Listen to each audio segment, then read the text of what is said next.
Good morning student. आज हम 11th class का एटॉमिक स्ट्रक्चर जो यूनिट है उसका लास्ट लेक्चर बनाने जा रहे हैं।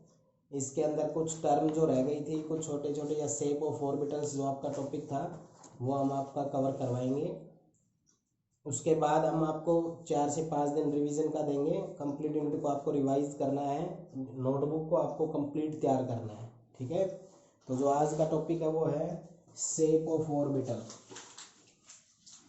शेप ऑफ ऑर्बिटल तो हमने क्वांटम नंबर में बताया था एस, पी, डी और एफ। इनके अंदर एम की वैल्यू जो थी इसकी 0 थी, इसकी -1 0 +1 थी, -2 -1 0 +1 +2, -3 -2 -1 0 +1 +2 +3। इस तरह के ये ऑर्बिटल्स आपके थे। तो इसकी जो शेप थी वो हमने स्फेरिकल कही थी, इसकी जो शेप थी वो हमने डंबल कही थी, इसकी क्या कही थी डबल डंबल, और इसकी क्या कही थी ट्रिपल डंबल। इस तरह से हमने बताया था आपको। एस ऑर्बिटल एक होता है, पी में ये 3 होते हैं, डी में 5 होते हैं, और एफ जो होता है इसमें 7 ऑर्बिटल होते हैं। तो इनको रफ स्केच किया था, लेकिन अब इनको 1 बाय 1 इनकी जो एग्जैक्ट शेप क्या होगी वो आपको बताई जाएगी। जो एस है उसकी शेप स्फेरिकल ऐसे होगी, ये एस है, ठीक है। 2s अगर आपको बताया जाता है तो इस तरह से आपको दिखाना पड़ेगा। यहाँ डॉटेड डॉटेड दिखा देता हूं मैं, उसके बाद ये गैप आएगा, उसके बाद फिर ये डॉटेड डॉटेड आएगी, ठीक है। तो यहाँ पर ये 1s के लिए था। अब ये डॉट डॉट जो दिखा रहा हूं इसका मतलब क्या होता है, इलेक्ट्रॉन पाए जाने की प्रोबेबिलिटी। तो यहाँ पर ये जो बिल्कुल स्पेस दिखाया है इसको बोलते हैं हम नोड। क्या बोलते हैं इसको? नोड। और नोड का मतलब क्या होता है, where probability of finding the electron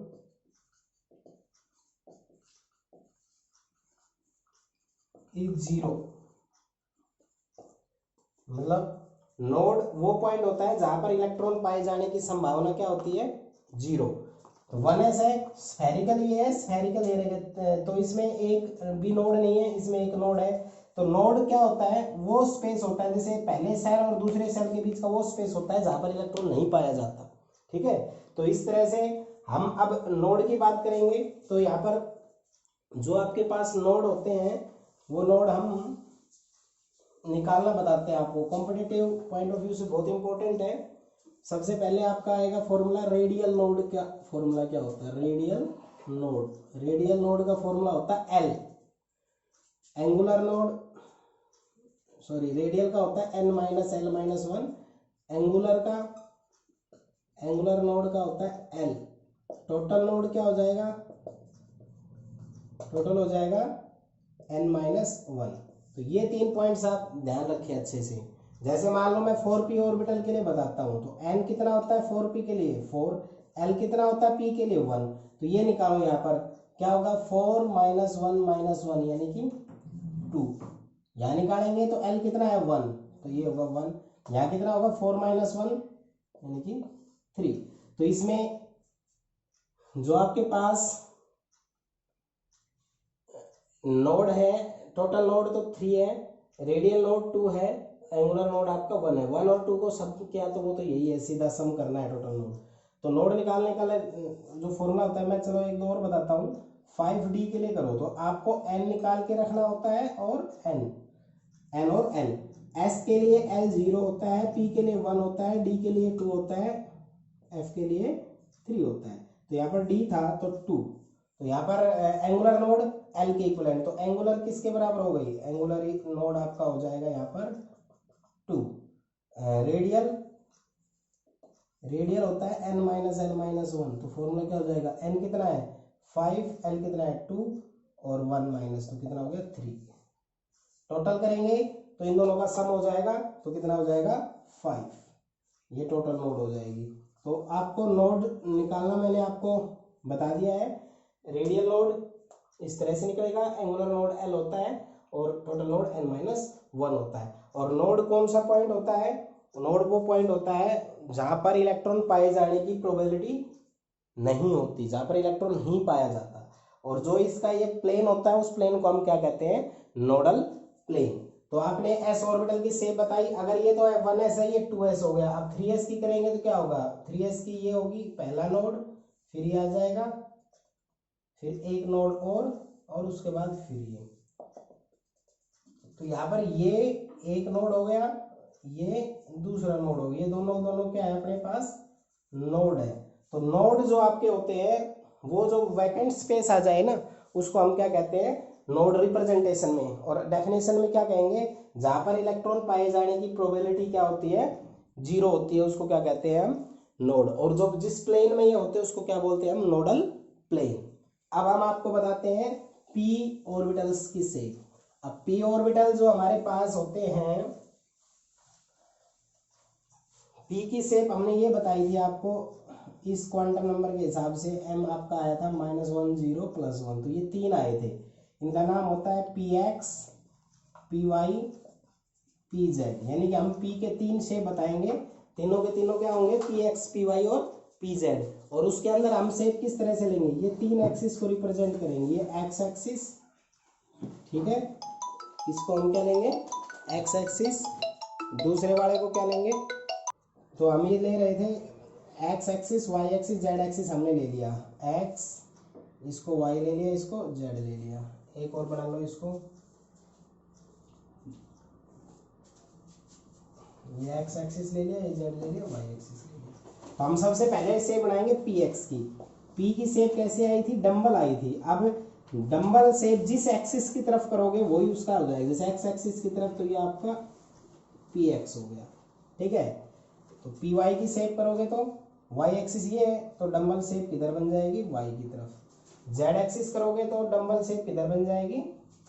इस जेड होगा आपका डम्बल ही, जिसमें जो अबव द प्लेन होता है वो +1 होता है, 0 होता है। ये जो ये पॉइंट ये सब के लिए 0 होगा। और भाई जो इससे ऊपर होगा वो प्लस होगा, नीचे होगा वो माइनस होगा, ठीक है। तो ये +1, ये 0, ये -1। ऐसे ऊपर की तरफ है, ये +1, ये 0, ये -1। ये इधर है +1 0 -1, ठीक है। तो इस तरह से आप पी ऑर्बिटल की शेप बता सकते हैं। अब हम आपको बताएंगे डी ऑर्बिटल की शेप। एसपीडी की है, एफ की शेप जो है वो तुम्हारे सिलेबस में नहीं है, ट्रिपल डम्बल होती है, बट उसको हम यहाँ दिखा नहीं सकते क्योंकि वो 3 डायमेंशनल होती है। तो डी की शेप में क्या आएगा? -2 -1 0 +1 +2। सबसे पहले तो आप ये ध्यान रखें, डी में 5 ऑर्बिटल होते हैं, ठीक है। तो ये 5 ऑर्बिटल जो आपके होते हैं इनका नाम सबसे पहले आपको लिखना पड़ेगा। तो इनका नाम होता है DXY, पहले का DXY, दूसरे का DYZ, तीसरे का TZX, चौथे का DX² - Y², और इसका DZ², ठीक है। तो ये 5 ऑर्बिटल हमारे पास होते हैं। अब इनका हमें डबल डम्बल शेप होती है इस तरह से, 2 डम्बल दिखाने पड़ेंगे। तो कैसे शेप होगी उसके लिए आप इनको रिप्रेजेंट करेंगे। ये एक्स एक्सिस, ये वाई एक्सिस, ये जेड एक्सिस। पहला जो है वो है एक्स और वाई। तो एक्स और वाई की तरफ आप इनको दिखाओ। देखो ये तो जेड एक्सिस है, तो यहाँ और यहाँ तो आएगा नहीं, ये है एक्स और ये, तो इसको आप ऐसे दिखाओगे। एक तो पार्ट इसका ये वाला आ जाएगा आपका, ठीक है। दूसरा क्या होता है इसका? वाई, तो वाई एक्सिस की तरफ जो आपकी शेप आ जाएगी इसकी, वो क्या आ जाएगी? इधर की तरफ आ जाएगी, यानी कि इस जेड की तरफ नहीं आएगी, ठीक है। DXY। इसके बाद है DYZ। तो YZ में क्या हो जाएगा? तो आप इन एक्सिस को इस तरह से रिप्रेजेंट करोगे। ये आपके पास वाई एक्सिस, ये एक्स एक्सिस, ये जेड एक्सिस। अब YZ लेना है तो एक्स की तरफ नहीं आना आपको। किस तरफ नहीं आना? एक्स की तरफ, मतलब इस एक्सिस की तरफ नहीं आना। तो YZ, जेड में ये है तो इसको रिप्रेजेंट कर लोगे। तो ये एक तो ये इधर आ जाएगा, एक इधर आ जाएगा, डबल डम्बल ही आना है जो भी आना है। अगला क्या है? ZX। तो ZX में शेप में ये एक्स एक्सिस, ये वाई जेड एक्सिस, और इसको मैं ले रहा हूँ वाई एक्सिस। तो XYZ जो ये तीनों के तीनों आपके एक्सिस बढ़ेंगे। इसके अंदर क्या आएगा? ये एक्स आ रहा है तो इसमें एक्स की तरफ आएगा, तो एक्स की तरफ आएगा तो आप इसको रिप्रेजेंट इस तरह से कर दोगे थोड़ा ये।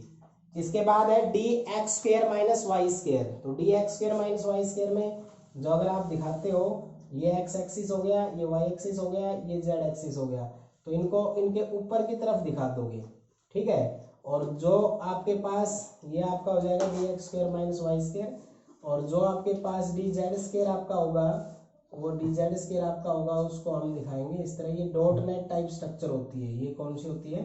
Dot net type structure. ये तीनों तो एक्सिस में रहेंगी, ये एक्सिस के हिसाब से नहीं, इन दोनों को आपको ध्यान रखना पड़ेगा। तो डी में 5 शेप बनती है, D X Y, D Y Z, D Z X, D X square minus Y square, D Z square. तो ये 5 शेप आपको दिखानी है। तो एस की स्फेरिकल, पी की डंबल, डी की डबल डंबल और एफ की ट्रिपल डंबल आपकी शेप होती है। ट्रिपल डंबल हम यहाँ दिखा नहीं सकते, इसलिए उसकी शेप आपको बताएंगे नहीं, ठीक है। तो ये आपको शेप ऑफ ऑर्बिटल करना है। इसके बाद जो आपका टॉपिक है वो है ऑर्बिटल और ऑर्बिट के बारे में आपको बताना। तो ऑर्बिट क्या होता है और ऑर्बिटल क्या होता है ये बता रहा हूं आपको। ऑर्बिट होता है the circular path around the nucleus in which electron can rotate.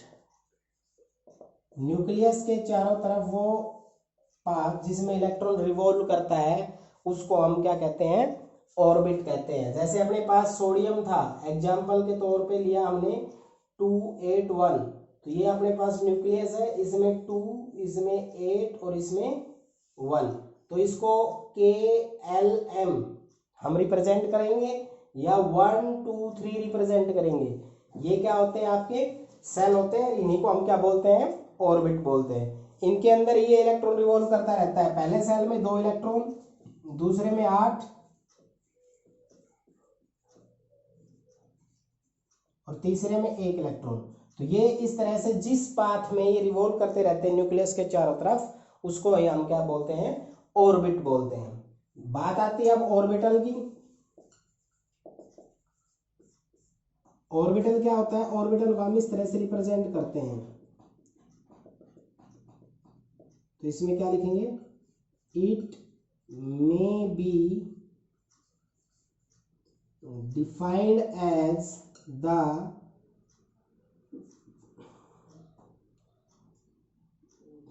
probability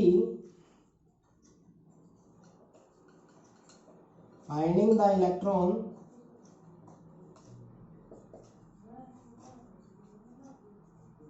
is maximum near the nucleus। इसमें ऑर्बिटल जो होता है, जैसे SPDF जो ऑर्बिटल होते हैं, ऑर्बिट जो होते हैं वो KLM होते हैं। जो ऑर्बिटल आपके होते हैं वो ये बताते हैं कि न्यूक्लियस के नजदीक इलेक्ट्रॉन है या न्यूक्लियस से दूर है, यानी कि प्रोबेबिलिटी बताते हैं, एग्जैक्ट पाथ नहीं बताते। ये एग्जैक्ट पाथ होता है, ठीक है। तो ऑर्बिट क्या होता है? न्यूक्लियस के चारों तरफ वो स्पेस जिसमें इलेक्ट्रॉन रिवॉल्व करते रहते हैं। ऑर्बिटल वो होता है जहां पर वो प्रोबेबिलिटी बताता है इलेक्ट्रॉन पाए जाने की। प्रोबेबिलिटी मतलब संभावना, कि ज्यादा है तो प्रोबेबिलिटी मतलब ये क्राउडेड जो डॉटेड लाइन ज्यादा अगर है तो वहां पर इलेक्ट्रॉन पाए जाने की संभावना ज्यादा है। अगर ये थोड़ा कम है तो इलेक्ट्रॉन पाए जाने की संभावना कम है इस रिप्रेजेंटेशन के अंदर। तो कहने का मतलब क्या हुआ? ऑर्बिटल क्या होता है? ऑर्बिटल होता है जो ये बताता है कि probability of finding the electron is maximum. तो ये तो 2 डेफिनेशन थी। हम इनके बीच में 4-5 डिफरेंस ही बता देते हैं, जिससे आपको बिल्कुल क्लियर हो जाएगा कि ऑर्बिट एक्चुअल में क्या बताता है और ऑर्बिटल आपका एक्चुअल में क्या बताता है। ऑर्बिट, ऑर्बिटल, पहला जो है वो डेफिनेशन का ही देना है। पहला डिफरेंस क्या देना है? डेफिनेशन का ही देना है। तो ऑर्बिट क्या होता है? ऑर्बिट होता है जहां पर इलेक्ट्रॉन रिवॉल्व करते रहते हैं, वो सर्कुलर पाथ होता है। ऑर्बिटल क्या होता है? ऑर्बिटल जो आपका होता है वो प्रोबेबिलिटी को दिखाता है, यानी कि ये तो एक प्रकार से इस तरह से आएगा और ये क्या आएगा? इस तरह से आएगा, ठीक है। दूसरा यानी कि इसकी कहोगे the circular path around the nucleus in which electron can rotate. इसमें the probability of finding the electron is maximum. इसकी शेप जो होती है वो स्फेरिकल होती है, इसकी 3 डायमेंशनल होती है। क्या होती है, 3 डायमेंशनल। जैसे एस के लिए स्फेरिकल, एस को छोड़ के फिर आप रिप्रेजेंट करने में आपको प्रॉब्लम आएगी। डम्बल, डी की आती है डबल डम्बल, एफ की आती है ट्रिपल डम्बल, ठीक है। इसको रिप्रेजेंट करते हैं के एल एम से, इसको रिप्रेजेंट करते हैं एस पी डी एफ से। इसमें इलेक्ट्रॉन जो फिलअप करते हो आप, इलेक्ट्रॉन फिलिंग जो होती है वो होती है 2n² रूल। कौन सा रूल, 2n²। और इसमें जो होता है एक ऑर्बिटल में 2 इलेक्ट्रॉन आ सकते हैं। इसमें एक रखोगे तो 2, 2 रखोगे तो 8, 3 रखोगे 18, तो इसमें 2 8 8 18 18 32 इलेक्ट्रॉन आते हैं। इसमें एक ऑर्बिटल में 2 आ सकते हैं, उससे ज़्यादा नहीं। जो आपके पास ऑर्बिटल होते हैं, ऑर्बिट होता है, इनकी सिंपल शेप होती है, क्या होती है, सिंपल शेप। और इसकी क्या होती है, कॉम्प्लेक्स शेप। यानी कि एक प्रकार से रिप्रेजेंट करेंगे तो 3 डायमेंशनली हम इसको रिप्रेजेंट कर सकते हैं। इस तरह से 5-6 जो डिफरेंस होते हैं वो आपको करने हैं। ऑर्बिट तो सर्कुलर पाथ होता है, ये प्रोबेबिलिटी बताता है। पहला डिफरेंस तो डेफिनेशन का दे देना। दूसरा बताना कि जो ऑर्बिट होता है उसमें उसकी शेप स्फेरिकल होती है, और जो ऑर्बिटल होता है इसकी 3 डायमेंशन होती है। एस के लिए स्फेरिकल, पी के लिए डम्बल, डबल डम्बल और ट्रिपल डम्बल। इसको रिप्रेजेंट करते हैं के एल एम से, इसको रिप्रेजेंट करते हैं एस पी डी एफ से। इसमें इलेक्ट्रॉन अगर भरने हो तो 2n² रूल यूज होता है, तो 2 8 18 18 32। और इसमें एक ऑर्बिटल में 2 इलेक्ट्रॉन आ सकते हैं, वो भी अपोजिट स्पिन में। ये सिंपल शेप कंटेन करते हैं और ये 3 डायमेंशनल शेप कंटेन करते हैं। बहुत इंपॉर्टेंट है, पेपर में आमतौर पे आता रहता है क्वेश्चन 3 नंबर में। इसको आप अच्छे से तैयार करें। ये जो इससे जो मैं यहाँ समझा रहा हूँ इनके नोट्स में ऑलरेडी डाल चुका हूँ। इसके बाद आपके पास significance of psi and psi square, इसको बताता हूँ। तो ये वेव हमारी इस तरह से चलती है, तो जो ये होता है ना, इसको हम बोलते हैं साई। क्या बोलते हैं इसको हम, साई। तो साई क्या होता है, एक प्रकार से एम्पलीट्यूड ऑफ वेव। तो इसका फिजिकल सिग्निफिकेंस जब बताया जाएगा तो बताया जाएगा कि साई जो है किसी भी वेव के एम्पलीट्यूड को रिप्रेजेंट करता है। और एक आएगा साई स्क्वायर, ये क्या बताता है, प्रोबेबिलिटी ऑफ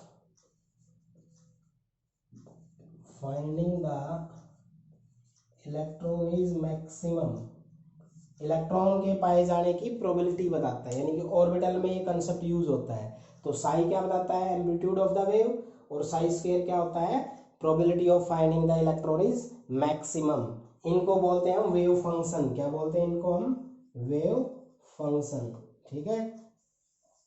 साई क्या बताएगा, एम्पलीट्यूड। साई स्क्वायर क्या बताएगा, probability of finding the electron, electron की पाई जाने वाली संभावना कितनी है, तो उसको ऑर्बिटल भी कहते हैं हम, ठीक है। इन्हीं टॉपिक के साथ आपकी यूनिट फिनिश होती है। अब सारे बच्चे ध्यान से सुन लें। इसके बाद मैं जो यूनिट शुरू करूंगा वो यूनिट आपकी होगी 3rd यूनिट, पीरियोडिक प्रॉपर्टीज। जो स्टूडेंट इस यूनिट को साथ साथ नहीं कर पाए थे, 3rd यूनिट को बिल्कुल साथ साथ तैयार करें। 10th से मिलती जुलती यूनिट है 3rd, और इस यूनिट को अच्छे से रिवाइज करें। जो इस यूनिट से रिलेटेड टॉपिक है वो मैं आपको 1 by 1 बताऊंगा, लेकिन पीरियोडिक प्रॉपर्टी जो 3rd यूनिट है, इस यूनिट को तो जैसे स्कूल लगेंगे मैं दोबारा से रिवीजन करवाऊंगा। स्कूल में एक यूनिट, इस यूनिट को पूरा कंप्लीट करवाऊंगा दोबारा से, पूरे 10-15 दिन देके, क्योंकि ये +2 के लिहाज से बहुत इंपॉर्टेंट यूनिट है।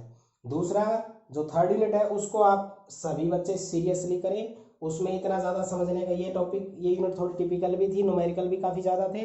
3rd यूनिट में कोई न्यूमेरिकल नहीं है। आपने 10th में जो पढ़ा था पीरियोडिक प्रॉपर्टी, जिस वो सब यूनिट टॉपिक उसमें आएंगे। और पर्टिकुलर एक एक स्टूडेंट से मैं पूछ कर 3rd यूनिट का जो भी कंसेप्ट है वो आपको करवाऊंगा। तो आप 3rd यूनिट को बिल्कुल सीरियसली लें। कल से 3rd यूनिट के लेक्चर मिलने शुरू होंगे। इस यूनिट को यहाँ तक ही फिनिश करें अच्छे से। इस यूनिट के सारे जो भी टॉपिक इनको अच्छे से रिवाइज कर लें। इसका रिवीजन मैं +1 क्लास जब लगेगी रेगुलर हमारे स्कूल में, तब इस यूनिट को मैं दोबारा से भी करवाऊंगा, ठीक है। ओके।